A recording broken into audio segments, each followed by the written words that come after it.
Enjoying themselves in the icy tundra, the penguins like to swim and play and generally do whatever it is most penguins do. There was one particular penguin, however, who was different than the rest, and he also was the littlest penguin.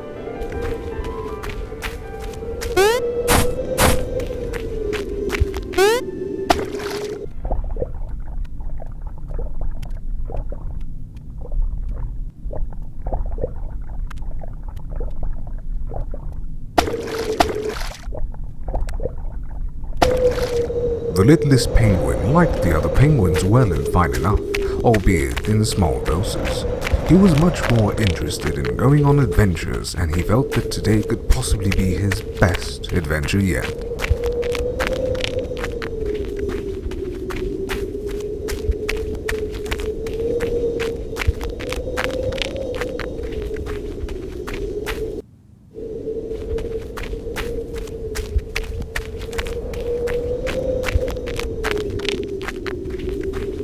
Just then, he discovered a very old, very sick penguin lying next on a large stone. "Won't you please help me?" cried out the old penguin. "I'm very sick and I'm very old. Please, won't you help fulfill an old penguin's request?" The littlest penguin agreed, and was horrified by what the old penguin said next. "Bash my head in with this stone. End my pain, littlest penguin." The littlest penguin did as he was told.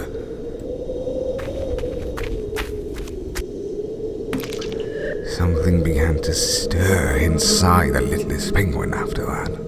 Suddenly, a rush of emotions he had never known filled him, thrilled him like nothing had ever done before. "This feels like heaven!"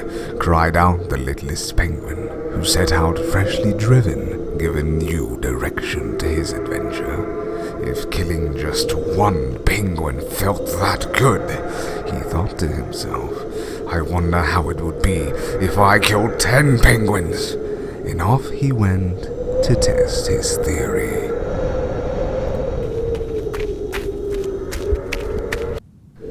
The littlest penguin came upon a small group of his peers.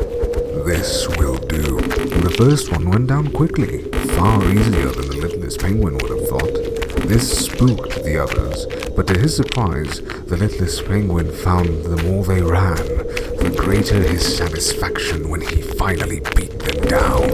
And beat them down he did, until the last of them were reduced to little more than a red stain in the snow.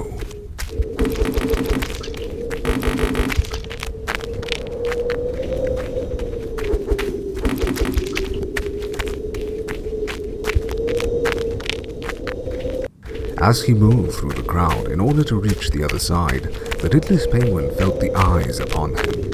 The other penguins began to grow weary of him, shifting their gaze as he walked by. "I do not like the way they stare at me," thought the littlest penguin. "I do not like it one bit. Perhaps, after I kill them all, I shall make a fine necklace of their eyes."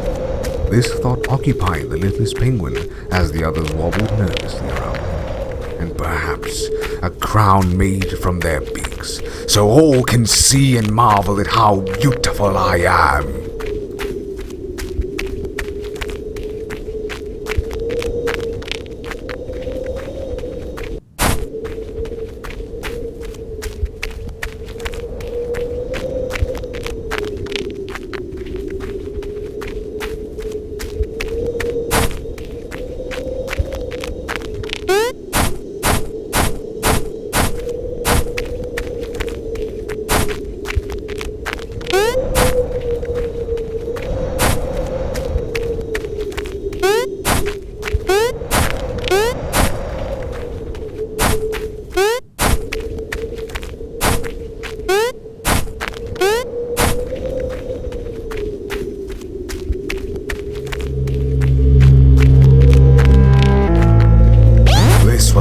Like it, thought the littlest penguin. He could now return to the other penguins and make good on his plans, the thought of which triggered an excitement he could hardly contain.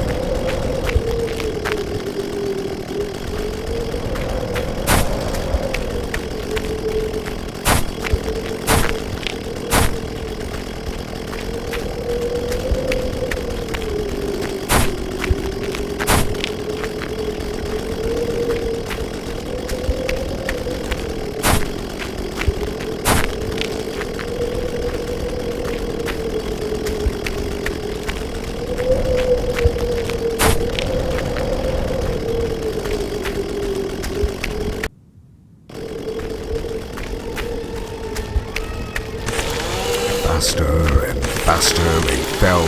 Brilliant streaks of crimson filled the air. Again he would slash at them, and again they would cry out. Some attempted to vainly cram their entrails back inside. Others simply fell apart where they stood. The littlest penguin was thrilled. Oh, how he wished this moment could last forever.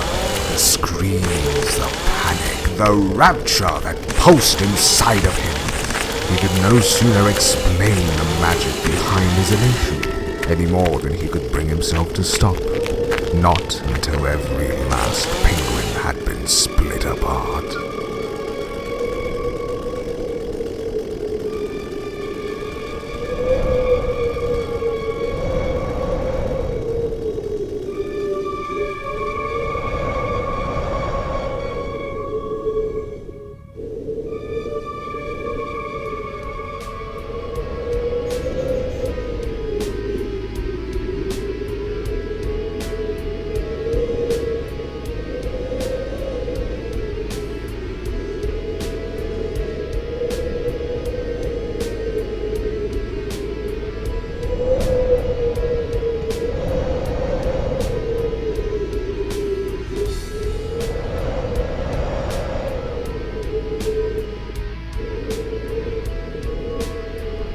When the last of them had finally stopped twitching, and he no longer felt the eyes upon him, the littlest penguin stopped.